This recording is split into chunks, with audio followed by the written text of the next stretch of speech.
ഇന്ന് ഹിസ്റ്ററിയുടെ പോർഷനാണ്. കഴിഞ്ഞ പ്രാവശ്യം നമ്മൾ 1900 വരെയുള്ള കാര്യങ്ങൾ പറഞ്ഞു നിർത്തിയായിരുന്നു. അതിൻ്റെ കണ്ടിന്യൂഷനാണ്.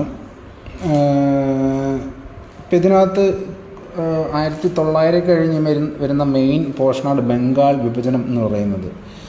അതായത് പറഞ്ഞായിരുന്നു കോൺഗ്രസ് INC സ്ഥാപിതമായി. INC എന്ന് പറയുന്നത് ഒരു പ്രതിപക്ഷം, ഒരു ശരിയായ ശക്തമായ പ്രതിപക്ഷം എഗെയിൻസ്റ്റ് ബ്രിട്ടീഷ്. പിന്നെ ഇന്ത്യക്കാർക്ക് തങ്ങളുടെ ആവശ്യങ്ങൾ ബ്രിട്ടീഷുകാരെ അറിയിക്കാനുള്ളൊരു പാത്ത്. അതുപോലെ ആണ് INC ബ്രിട്ടീഷുകാർ കണ്ടിരുന്നത്. പക്ഷേ ബ്രിട്ടീഷുകാർ കരുതിയതിനപ്പുറം INC-യിൽ മിതവാദികളാണ് ഉണ്ടായിരുന്നത്. അതായത് അപേക്ഷ, പ്രാർത്ഥന, പ്രതിഷേധം, സമരങ്ങൾ പോലുള്ള ലളിതമായ എന്താണെന്ന് വെച്ചാൽ തീവ്ര സ്വഭാവമില്ലാത്ത മിതവാദികളാണ് കോൺഗ്രസ് ഉണ്ടായിരുന്നത്. അപ്പം അങ്ങനെയുള്ള മിതവാദികളുടെ എണ്ണം കോൺഗ്രസ്സിൽ കുറയുകയും തീവ്ര സ്വഭാവമുള്ളവരുടെ എണ്ണം വർദ്ധിക്കുകയും ചെയ്തു. ഇത് ബ്രിട്ടീഷുകാർക്കൊരു വെല്ലുവിളിയായിരുന്നു, ഇങ്ങനെയുള്ളൊരു സംഘടിതമായിട്ടുള്ള പ്രവർത്തനം എഗെയിൻസ്റ്റ് ബ്രിട്ടീഷ്. മാത്രവുമല്ല, ഈ മിതവാദികളുടെ INC മിതവാദികളുടെ പ്രവർത്തനങ്ങൾക്ക്, അതായത് മിതവാദികൾക്ക് വലിയ ജനപിന്തുണയൊന്നും ലഭിച്ചിരുന്നില്ല. കാരണം അവരുടെ ഈ പ്രാർത്ഥന, ഈ തീവ്രത കുറഞ്ഞ പ്രതിഷേധ പരിപാടികൾ കൊണ്ട് വലിയ കാര്യമൊന്നും ഉണ്ടാവുമെന്ന് ജനങ്ങൾ പ്രതീക്ഷിച്ചിരുന്നില്ല. പക്ഷേ ഈ തീവ്ര വിഭാഗക്കാരെ ജനങ്ങൾക്ക് വിശ്വാസമായിരുന്നു, അവർക്ക് വലിയ ജനപിന്തുണയുണ്ടായിരുന്നു. അങ്ങനെ ഈ തീവ്ര സ്വഭാവമുള്ള INC കളുടെ പുറകിലെ വലിയ രീതിയിലുള്ള ദേശീയത വളർത്തിയെടുക്കാൻ ഇങ്ങനെയുള്ള ഈ തീവ്ര സ്വഭാവ കോൺഗ്രസ്സുകാർക്ക് സാധിച്ചു, INC-ക്ക് സാധിച്ചു. അതിൽ ബാലഗംഗാധര തിലകാണ് തീവ്ര സ്വഭാവമുള്ള INC പ്രവർത്തകരുടെ നേതൃസ്ഥാനത്തിലുള്ളത്, അല്ലെങ്കിൽ പ്രധാനമായി പറയാൻ പറ്റുന്നൊരു പേര്. പിന്നെ അതിൻ്റെ കൂടെ തന്നെ ബിൻ ചന്ദ്രപാൽ, ലാലാ ലജ്പത് റായ് ഉണ്ട്, ലാൽ ബാൽ പാൽ എന്ന് പറയും. അങ്ങനെ 3 പേരാണ് ഈ തീവ്ര സ്വഭാവ സെക്ഷനിൽ പെടുന്നത്.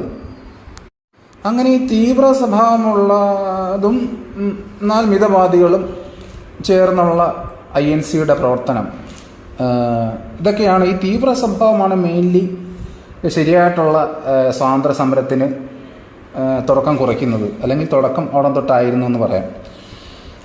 സ്വാതന്ത്ര്യം എൻ്റെ ജന്മാവകാശമാണ്, ഞാനത് നേടും എന്ന് ബാലഗംഗാധര തിലക് പറഞ്ഞിട്ടുണ്ട്. നമുക്കതെല്ലാം അറിയാം, കേട്ടിട്ടുണ്ട്. സ്വാതന്ത്ര്യം എൻ്റെ ജന്മാവകാശമാണ്, ഞാനത് നേടുമെന്ന്. അത് ബാലഗംഗാധര തിലകാണ് പറഞ്ഞത്, തീവ്രവാദി പക്ഷത്തിലുള്ള.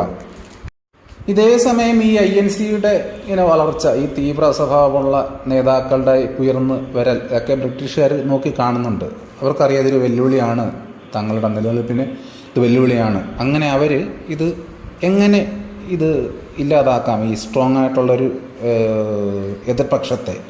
അപ്പം അതിൽ നിന്നാണ് ഈ ഡിവൈഡ് ആൻഡ് റൂൾ, ബംഗാൾ വിഭജനം വരുന്നത് തന്നെ ആ ഒരു ചിന്തയിൽ നിന്നാണ്. ബംഗാൾ എന്ന് പറയുന്നത് അന്ന് ഇന്ത്യയിലെ എല്ലാ കാര്യത്തിനുമുള്ള, രാഷ്ട്രീയപരമായാലും മതപരമായാലും അങ്ങനെ എല്ലാ കാര്യത്തിനുമുള്ള ഒരു പ്രധാനപ്പെട്ട ഒരു കോൺസെൻട്രേറ്റഡ് ഏരിയയാണ്, അത് ഇമ്പോർട്ടൻ്റ് ഏരിയയാണ്. അവിടെ നിന്നാണ് പല വിപ്ലവ നേതാക്കളും, ഹിന്ദുക്കളായിക്കോട്ടെ, ഹിന്ദു മതത്തിൽപ്പെട്ടവരായിക്കോട്ടെ, മുസ്ലിം മതത്തിൽപ്പെട്ടവരായിക്കോട്ടെ, അങ്ങനെ പല ദേശീയ നേതാക്കളും വരുന്നത് ഈ ബംഗാൾ ഏരിയയിൽ നിന്നാണ് മെയിൻലി. അത് ബംഗാൾ എന്ന് പറയുന്നത് ഒരു സെൻറ്ററാണ്, മെയിൻ പോയിൻ്റാണ്. അപ്പോൾ അവിടെ ഒരു വിഭജനം കൊണ്ടുവരുവാണ്. അതായത് കിഴക്കൻ ബംഗാളെന്നും പടിഞ്ഞാറൻ ബംഗാളെന്നും. ഈ കിഴക്കൻ ബംഗാൾ എന്ന് പറയുന്നത് മുസ്ലിം ഭൂരിപക്ഷമുള്ള പ്രദേശമാണ്, പടിഞ്ഞാറൻ ബംഗാൾ എന്ന് പറയുന്നത് ഹിന്ദു ഭൂരിപക്ഷമുള്ള പ്രദേശമാണ്. അപ്പോൾ ഇത് തമ്മിലൊരു വിഭജനം കൊണ്ടുവരുവാണ് ബ്രിട്ടീഷുകാർ. വിഭജനത്തിൻ്റെ കാരണം എന്തെന്ന് വെച്ച് കഴിഞ്ഞാൽ, ഈ കിഴക്കൻ പ്രദേശത്ത് അത്ര ശ്രദ്ധ കൊടുക്കാൻ പറ്റുന്നില്ല പ്രസൻറ്റ് സ്റ്റേറ്റിൽ, അതായത് വിഭജിക്കാതിരിക്കുമ്പോൾ.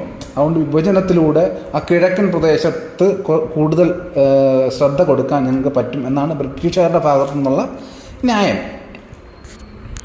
പക്ഷേ യഥാർത്ഥ കാര്യം അതല്ല. ഇപ്പം ഞാൻ പറഞ്ഞ പടിഞ്ഞാറൻ പ്രദേശത്ത് ഹിന്ദുക്കളാണ് കൂടുതൽ, കിഴക്കൻ പ്രദേശത്ത് മുസ്ലിം ഭൂരിപക്ഷ പ്രദേശമാണ്. അപ്പം ഇങ്ങനൊരു ഡിവൈഡ് ആൻഡ് റൂൾ കൊണ്ടുവരികയാണ്. അപ്പം കിഴക്കൻ പ്രദേശത്തെ കൂടുതൽ ശ്രദ്ധിക്കാം. മുസ്ലിങ്ങൾക്ക് ഈ ഡിവൈഡ് നല്ലതായിട്ട് തോന്നും, മനസ്സിലായില്ലേ? അവിടെ മാത്രമല്ല, ഒരു വർഗീയ ചിന്തയും ഉണ്ടാവും. വിഭജിക്കുന്നത് അഡ്മിനിസ്ട്രേറ്റീവ് റീസണാണ് വിഭജനം. പക്ഷേ അവിടെ ആക്ച്വലി അവിടെ ഒരു റിലീജിയസ് തോട്ട് വന്നു കഴിഞ്ഞു, വർഗീയമായിട്ടുള്ള വിഭജനം വന്നു കഴിഞ്ഞു. അങ്ങനെ ഡിവൈഡ് ആൻഡ് റൂളിൻ്റെ ഒരു തന്ത്രമാണ് അവിടെ ബംഗാൾ വിഭജനത്തിലൂടെ ബ്രിട്ടീഷുകാർ ഉന്നം വെച്ചത്. 1905 ജൂലൈ 20 ബംഗാൾ ഡിവിഷൻ പ്രഖ്യാപനം ഉണ്ടാവുകയാണ്. ഇങ്ങനെ ബംഗാളിനെ വിഭജിക്കും, അതായത് ഈസ്റ്റേൺ ബംഗാൾ പ്ലസ് ആസാം, കിഴക്കൻ ബംഗാളും ആസാമും ചേർന്നൊരു ഡിവിഷൻ, പിന്നെ വെസ്റ്റേൺ ബംഗാൾ, ഇങ്ങനെ 2 ഡിവിഷൻ ഉണ്ടാവും എന്ന് പ്രഖ്യാപനം ഉണ്ടായി. ഇത് ബംഗാളിൽ ഭയങ്കരമായിട്ടുള്ള പ്രതിഷേധത്തിന് കാരണമായി. അവിടെ വിദേശ വസ്ത്രങ്ങൾ ബഹിഷ്കരിക്കുക തുടങ്ങിയ സമര പരിപാടികൾ ഉണ്ടായി. ഇങ്ങനൊരു ഡിവിഷനെ എതിർത്തുകൊണ്ട് വലിയൊരു മൂവ്മെൻ്റ് ഉണ്ടായി ബംഗാളിൽ. പക്ഷേ 1905 ഒക്ടോബർ 16 ബംഗാൾ ഒഫീഷ്യലായിട്ട് വിഭജിക്കുകയാണ് ഉണ്ടായത്. അങ്ങനെ ഒഫീഷ്യലായിട്ട് ബംഗാൾ വിഭജിച്ചു. അന്ന് ആ ദിവസം വിഭജിച്ച ആ ദിവസം ബംഗാളിലെ ജനങ്ങൾ ദുഃഖദിനമായിട്ട് ആചരിച്ചു. ഈ ബംഗാൾ വിഭജനത്തെ എതിർത്തുകൊണ്ട് ഒരുപാട് പ്രക്ഷോഭങ്ങളുണ്ടായി. അത് സുരേന്ദ്രനാഥ ബാനർജിയുടെ കീഴിലൊക്കെയാണ് മെയിൻലി അത് ഉണ്ടായിട്ടുള്ളത്. പിന്നീട് ഇതിനെ അനുകൂലിച്ചും പ്രതികൂലിച്ചും ആൾക്കാരുണ്ടായി. പിന്നീട് ഈ വിഭജനത്തെ, കാരണം കിഴക്കൻ മേഖലയിൽ കൂടുതൽ ശ്രദ്ധ കൊടുക്കും എന്ന് ബ്രിട്ടീഷുകാർ പറയുമ്പോൾ കിഴക്കൻ മേഖല ഉള്ളവർക്കൊരു ചായ്വ് വരും. ഇത് കൊള്ളാമല്ലോ, ഞങ്ങൾക്ക് കൂടുതൽ ഇത് ഉന്നമനം കിട്ടുമല്ലോ. അങ്ങനെ അനുകൂലിച്ചും പ്രതികൂലിച്ചും പ്രതികരണങ്ങളുണ്ടായി. പക്ഷേ ഈ ബ്രിട്ടീഷുകാർ പറഞ്ഞ കാര്യങ്ങളൊന്നും ബംഗാളിൽ നടന്നില്ല. ബംഗാളിലെ കാര്യങ്ങൾ കൂടുതൽ വഷളാവുകയാണ് ചെയ്തത്. ബംഗാൾ പൊളിറ്റിക്സ്, പ്രതിഷേധങ്ങൾ, പിന്നെ അത് അടിച്ചമർത്താനുള്ള ശ്രമങ്ങൾ, മർദ്ദനങ്ങൾ, സമരങ്ങൾ, അങ്ങനെ ബംഗാളിൽ ഒരുപാട് പ്രതിഷേധങ്ങൾ പൊട്ടിപ്പുറപ്പെടുന്നു. അത് ബംഗാളിന് പുറത്തും വ്യാപിക്കുന്നു. അങ്ങനെ ആകെ കാര്യങ്ങൾ വഷളായി. അങ്ങനെ ബ്രിട്ടീഷുകാർക്ക് പിടികിട്ടി ഇത് പണിപാളും. അങ്ങനെ ഈ ബ്രിട്ടീഷുകാർ കീഴടങ്ങുവാണ്. ആ ഒരു തീരുമാനം എടുത്തതിൽ നിന്നും പിന്മാറാനുള്ള കാര്യങ്ങളിലേക്ക് ബ്രിട്ടീഷുകാർ പോവുകയാണ്. അങ്ങനെ 1911 ഡിസംബറിൽ ഡൽഹിയിൽ വെച്ച് നടന്ന ഒരു രാജകീയ ദർബാറിൽ ബ്രിട്ടീഷ് ചക്രവർത്തി ജോർജ് 5 ബംഗാൾ വിഭജനം റദ്ദാക്കുവാണ്. അങ്ങനെ ആ തീരുമാനം ബ്രിട്ടീഷുകാർ പിൻവലിക്കുവാണ്. പക്ഷേ പിൻവലിച്ചെങ്കിലും അവർ ഉദ്ദേശിച്ച കാര്യങ്ങൾ, അതായത് ഡിവൈഡ് ആൻഡ് റൂള്, ഹിന്ദുക്കളെയും മുസ്ലിങ്ങളെയും തമ്മിലടിപ്പിക്കുക, അല്ലെങ്കിൽ വേർതിരിക്കുക, അല്ലെങ്കിൽ ദേശീയ പ്രസ്ഥാനത്തിലേക്ക് അഥവാ സ്വാതന്ത്ര്യ സമരത്തിലേക്കുള്ള ഈ നേതാക്കളുടെ ആ ഒരു കടന്നുകയറ്റം കുറയ്ക്കുക, ഇതൊക്കെ ബ്രിട്ടീഷുകാർ നേടുക തന്നെ ചെയ്തു, അത് റദ്ദാക്കിയെങ്കിലും. അടുത്തത് ഈ ഭാഗത്തു നിന്നുള്ള ബംഗാൾ വിഭജനവുമായിട്ട് ബന്ധപ്പെട്ട ക്വസ്റ്റ്യൻസാണ്. ഭിന്നിപ്പിച്ച് ഭരിക്കുക എന്ന ബ്രിട്ടീഷ് നയത്തിൻ്റെ ഉദാഹരണം ബംഗാൾ വിഭജനം നടത്തിയത് കഴ്സൺ പ്രഭു. പിന്നെ ബംഗാൾ വിഭജന സമയത്തെ കോൺഗ്രസ് പ്രസിഡന്റ് ഗോപാലകൃഷ്ണ ഗോഖലെ. ബംഗാൾ വിഭജനം നിലവിൽ വന്നത് 1905 ഒക്ടോബർ 16. പിന്നീട് ബംഗാളിൽ ഐക്യം നിലനിർത്തുന്നതിനായി ഒക്ടോബർ 16 രാഖി ബന്ധൻ ദിനമായി ആചരിക്കാൻ ജനങ്ങളോട് നിർദ്ദേശിച്ചത് രവീന്ദ്രനാഥ ടാഗോർ. പിന്നെ ബംഗാൾ വിഭജനം റദ്ദാക്കിയ വർഷം 1911. ബംഗാൾ വിഭജനം റദ്ദാക്കിയ വൈസ്രോയി ഹാർഡിഞ്ച് പ്രഭു 2. ഓക്കെ, ബംഗാൾ വിഭജനവുമായിട്ട് ബന്ധപ്പെടുത്തി പറയുന്ന ഒരു ടേമാണ് സ്വദേശി പ്രസ്ഥാനം. സ്വദേശി പ്രസ്ഥാനം എന്ന് പറയുന്നത് ഇതൊരു സംഘടനയൊന്നുമല്ല, ഇതൊരു പ്രതിഷേധ രീതിയാണ്. അതായത് 1905 ബംഗാൾ വിഭജിക്കുന്നു, പിന്നീട് 1911 ആ ഒരു തീരുമാനം പിൻവലിക്കുന്നു ബ്രിട്ടീഷുകാർ. അത് ചുമ്മാ പിൻവലിക്കുന്നതല്ല, ഈ ഒരു കാലഘട്ടത്തിനിടയ്ക്ക് ഒരുപാട് പ്രതിഷേധങ്ങൾ നടന്നു, സമര പരിപാടികൾ നടന്നു. അതിൽ INCയുടെ നേതൃത്വത്തിൽ നടന്ന പ്രക്ഷോഭമാണ് ഈ സ്വദേശി പ്രസ്ഥാനം എന്ന് പറയുന്നത്. അതിൻ്റെ ലക്ഷ്യം എന്ന് പറയുന്നത് വിദേശ വസ്തുക്കളെ ബഹിഷ്കരിക്കുക, സ്വദേശി വസ്തുക്കളെ പ്രോത്സാഹിപ്പിക്കുക. അപ്പോൾ അതാണ് സ്വദേശി പ്രസ്ഥാനം. അപ്പോൾ അതുമായിട്ട് ബന്ധപ്പെടുത്തി വരുന്ന ചോദ്യം എന്ന് പറയുന്നത്, അത് കൊണ്ടുവന്ന സെഷൻ, ബനാറസ് സെഷൻ, ഗോപാലകൃഷ്ണ ഗോഖലെ പ്രസിഡൻ്റായിട്ടുള്ള 1905 ബനാറസ് സെഷൻ. ആണ് സ്വദേശി പ്രസ്ഥാനം കൊണ്ടുവരുന്നത്. ഈ ഗോപാലകൃഷ്ണ ഗോഖലെയാണ് സ്വദേശി എന്ന മുദ്രാവാക്യം ആദ്യമായിട്ട് മുഴക്കുന്നത്, ഉന്നയിക്കുന്നത്. അപ്പോൾ അതുമായിട്ട് ബന്ധപ്പെടുത്തിയ ചോദ്യം, ബംഗാൾ വിഭജനത്തെ തുടർന്ന് രൂപം കൊണ്ട പ്രസ്ഥാനം സ്വദേശി പ്രസ്ഥാനം. പിന്നെ സ്വദേശി പ്രസ്ഥാനത്തിൻ്റെ പ്രധാന ലക്ഷ്യം വിദേശ വസ്തുക്കളെ ബഹിഷ്കരിക്കുക, സ്വദേശ വസ്തുക്കളെ പ്രോത്സാഹിപ്പിക്കുക. പിന്നെ ബംഗാൾ വിഭജനം പിൻവലിക്കാൻ കാരണമായ പ്രസ്ഥാനം സ്വദേശി പ്രസ്ഥാനം. അടുത്തത് പറയാനുള്ളത് മുസ്ലിം ലീഗാണ്. മുസ്ലിം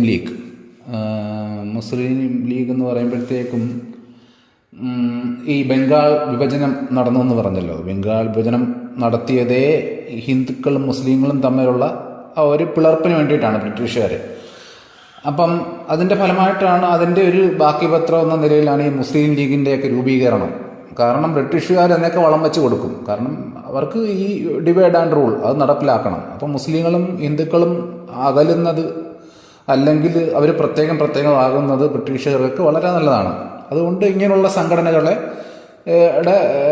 ഇങ്ങനെയുള്ള സംഘടനകൾ വരാൻ, പുതുതായിട്ട് കിളിച്ച് വരാൻ ബ്രിട്ടീഷുകാരെ വളം വെച്ച് കൊടുത്തു.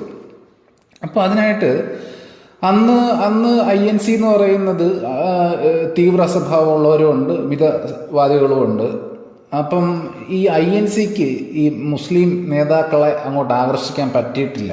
കാരണം ഈ തീവ്ര ഹിന്ദു നേതാക്കൾ ഉള്ള INCയിൽ മുസ്ലിം നേതാക്കൾ അങ്ങനെ അങ്ങോട്ട് പാർട്ടിസിപ്പേറ്റ് ചെയ്തില്ല. അവർ പ്രത്യേകം ഒരു ശക്തിയായിട്ട് നിൽക്കാനാണ് ആഗ്രഹിച്ചത്.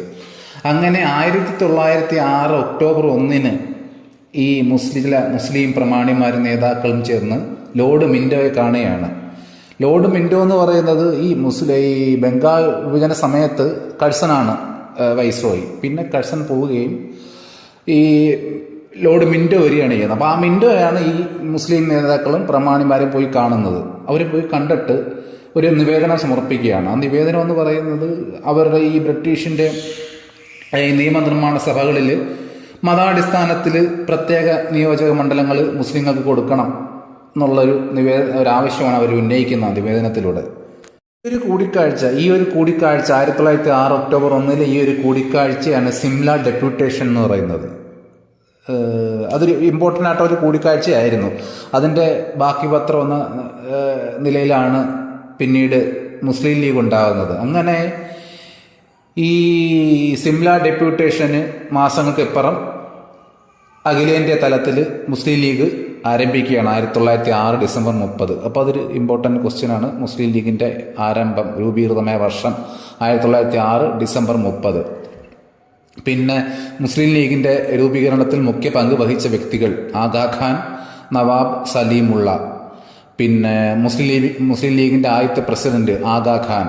പിന്നെ മുസ്ലിം ലീഗിൻ്റെ രൂപീകരണത്തിന് വേദിയായ നഗരം ധാക്ക, ഇന്നത്തെ ബംഗ്ലാദേശിലെ ധാക്ക. അപ്പോൾ ഇത്രയാണ് അതിൻ്റെ മുസ്ലിം ലീഗിൻ്റെ ഒരു സെക്ഷൻ വരുന്ന ക്വസ്റ്റ്യൻസ്. അങ്ങനെ മുസ്ലിം ലീഗ് രൂപീകൃതമാകുന്നു. അങ്ങനെ അവർ പ്രത്യേകം മാറി നിൽക്കുന്നു. അങ്ങനെ ഇന്ത്യയിലുള്ള ആൾക്കാർ ഈ INCയുടെ കീഴിലും പിന്നെ മുസ്ലിം ലീഗിൻ്റെ കീഴിലും രണ്ടായിട്ട് അണിനിരക്കുന്നു. അതുതന്നെയാണ് ബ്രിട്ടീഷിനും വേണ്ടത്, ഡിവൈഡ് ആൻഡ് റൂള്. അങ്ങനെ ഈ മുസ്ലിങ്ങളുടെ ആവശ്യങ്ങൾ അവർ ഓരോ വട്ടവും സമ്മേളിക്കുകയും ഓരോ ആവശ്യങ്ങൾ വെക്കുകയും ചെയ്യും. അതെല്ലാം ബ്രിട്ടീഷുകാർ അനുഭാവത്തോടെ സമ്മതിച്ച് കൊടുക്കുകയും ചെയ്യും. കാരണം അവർക്ക് ഈ മുസ്ലിങ്ങളെ ഒന്ന് സോപ്പിട്ട് കൊടുത്ത് അവരെ ഒന്ന് പ്രത്യേകം സെക്ഷനാക്കുക, മറ്റേ INCക്കാരെ വേറെ സെക്ഷനാക്കുക, അങ്ങനെ ഡിവൈഡ് ആൻഡ് റൂൾ. അതാണ് അവർ പിന്തുടർന്ന് പോകുന്നത്. അപ്പോൾ ഒരു ചോദ്യം, പ്രത്യേക രാഷ്ട്രവാദം ഉന്നയിച്ച മുസ്ലിം ലീഗ് സമ്മേളനം 1930 അലഹബാദ് സമ്മേളനം. ഞാൻ പറഞ്ഞല്ലോ, ഓരോ വട്ട സമ്മേളനത്തിലേക്ക് ആവശ്യങ്ങൾ ഉന്നയിക്കുകയും ചെയ്യുന്നുണ്ട്. അതിൽ പ്രത്യേക രാഷ്ട്രവാദം ഉന്നയിച്ച മുസ്ലിം ലീഗ് സമ്മേളനം 1930 അലഹബാദ് സമ്മേളനം.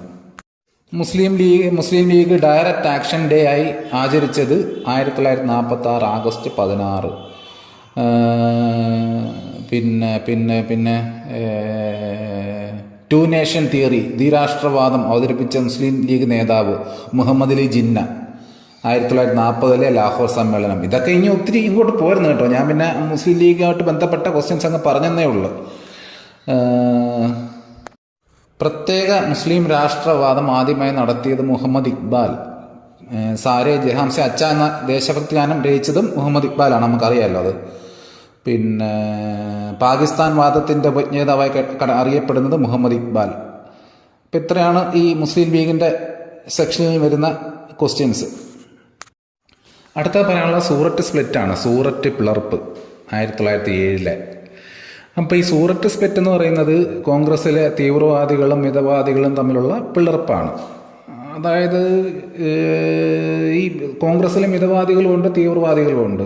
മിതവാദികൾ എന്ന് പറയുമ്പോഴത്തേക്കും ഗോപാലകൃഷ്ണ ഗോഖലെ അങ്ങനെ കുറച്ച് ആൾക്കാർ, തീവ്രവാദികൾ എന്ന് പറയുമ്പോഴത്തേക്കും ബാലഗംഗാധര തിലക് നയിക്കുന്ന ലാൽ ബാൽ പാൽ എന്നൊക്കെ നമ്മൾ പറഞ്ഞു, അവരിങ്ങനെ തീവ്രവാദി സെക്ഷൻസ്.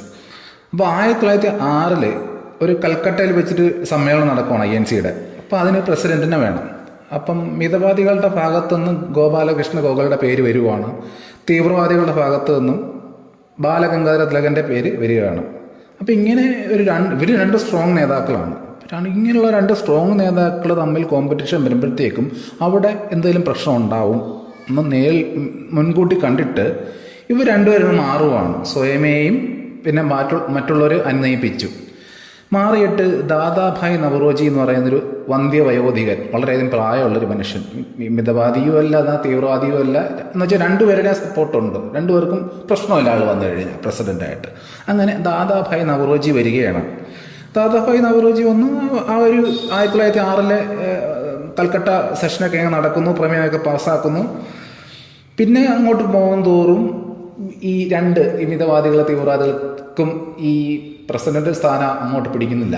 അപ്പോൾ അവർ അടുത്ത വട്ടത്തെ, അതായത് 1907 സൂററ്റ് സമ്മേളനം, ഗുജറാത്തിലെ സൂറത്തിൽ വെച്ച് നടക്കുന്ന 1907 സമ്മേളനത്തിൽ പ്രസിഡന്റായിട്ട് ഈ തീവ്രവാദി സെക്ഷനിൽ നിന്ന് ലാലാ ലജ്പത് റോയിയും മിതവാദി സെക്ഷനിൽ നിന്ന് ഗോപാലകൃഷ്ണ ഗോഖലെയും ഇങ്ങനെ 2 ഓപ്ഷൻ വരുവാണ് ആ ഒരു സമ്മേളനത്തിൽ. അപ്പം അങ്ങനൊരു സമ്മേളനം നടക്കുമ്പോഴത്തേക്കും, അതായത് ഈ സൂററ്റ് സ്പ്ലിറ്റിന് കാരണമായ 1907 സമ്മേളനം നടക്കുമ്പോഴത്തേക്കും അവിടെ മിതവാദികളാണ് കൂടുതൽ എണ്ണത്തിൽ. അപ്പം അതുകൊണ്ട് ആ പ്രസിഡന്റ് ആയിട്ട് തിരഞ്ഞെടുക്കപ്പെടുന്നത് രാഷ് ബിഹാരി ഘോഷിനെയാണ്, അതൊരു മിതവാദിയാണ്. അപ്പോൾ ആലോചിച്ച് നോക്കേ, ഈ മിതവാദികൾ എന്ന് പറയുന്നത് വളരെ വളരെ പ്രായം കൂടിയ സമാധാനപരമായി കാര്യങ്ങൾ മുന്നോട്ട് കൊണ്ടുപോകുന്ന ആൾക്കാരാണ്. തീവ്രവാദികൾ എന്ന് പറയുമ്പോഴത്തേക്കും യങ് ബ്ലഡാണ്, അവരെടുത്തേട്ടക്കാരാണ്, തീവ്ര സ്വഭാവമുള്ളവരാണ്. അപ്പം പക്ഷേ എണ്ണത്തിൽ കൂടുതൽ മിതവാദികളാണ് ആ ഒരു മീറ്റിങ്ങിൽ. അപ്പം പ്രസിഡൻ്റായിട്ട് തിരഞ്ഞെടുക്കപ്പെടുന്നത് ഒരു മിതവാദിയാണ്. ഇത് തീവ്രവാദികളുടെ ഭാഗത്ത് വളരെയധികം അസംതൃപ്തി ഉണ്ടാക്കുന്നു. കാരണം അവർ ഒന്നാമതേ തീവ്ര സ്വഭാവമുള്ളവരാണ്. അപ്പോൾ അവർ പറയുന്നു, ഈ ഒരു സമ്മേളനത്തിൽ ഞങ്ങളെ ഒരു പ്രമേയം പാസ്സാക്കാൻ സമ്മതിക്കണം. ഇത് മിതവാദികൾ അംഗീകരിക്കുന്നില്ല. അങ്ങനെ ആ ഒരു സമ്മേളനം അലംഭാവുമാണ്, അവിടെ അടി ബഹളവുമാണ്. അങ്ങനെ ബ്രിട്ടീഷ് പോലീസൊക്കെ ബ്രിട്ടീഷ് പോലീസ് ഇടപെടുമ്പോൾ അറിയാമല്ലോ, അവന്മാർക്ക് വേറെ ഉദ്ദേശങ്ങളാണ്. അതുകൊണ്ട് അവന്മാർ ഈ മിതവാദികളുടെ കൂട്ടത്തിൽ നിന്ന് ഈ തീവ്രവാദികളെക്കെതിരെ ലാത്തി ചാർജൊക്കെ പ്രയോഗിച്ച് അങ്ങനെ ആകെ പ്രശ്നമാവുകയാണ്.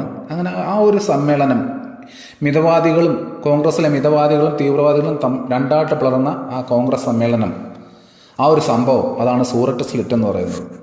ആയിട്ട് ബന്ധപ്പെട്ട് വരുന്ന ക്വസ്റ്റ്യൻസ് എന്ന് പറയുന്നത്, സൂററ്റ് പിളർപ്പ് നടന്ന വർഷം 1907 സൂററ്റ് വിഭജനം നടക്കുമ്പോൾ കോൺഗ്രസ് പ്രസിഡന്റ് രാഷ് ബിഹാരി ഘോഷ്, ഞാൻ പറഞ്ഞിരുന്നല്ലോ ഇപ്പോൾ. പിന്നെ കോൺഗ്രസ് ചരിത്രത്തിലെ ഖേദകരമായ സംഭവം എന്ന് ചരിത്രകാരന്മാർ വിശേഷിപ്പിക്കുന്നത് സൂററ്റ് പിളർപ്പ്. കോൺഗ്രസിലെ മിതവാദി വിഭാഗത്തിന് നേതൃത്വം നൽകിയത് ഗോപാലകൃഷ്ണ ഗോഖലെ പറഞ്ഞായിരുന്നു. കോൺഗ്രസിലെ തീവ്രവാദി വിഭാഗത്തിന് നേതൃത്വം നൽകിയത് ഉത്തരം ബാലഗംഗാധര തിലക്. അപ്പോൾ ഇത്രയാണ് സൂററ്റ് പിളർപ്പ് ആയിട്ട് ബന്ധപ്പെട്ട് വരുന്നത്.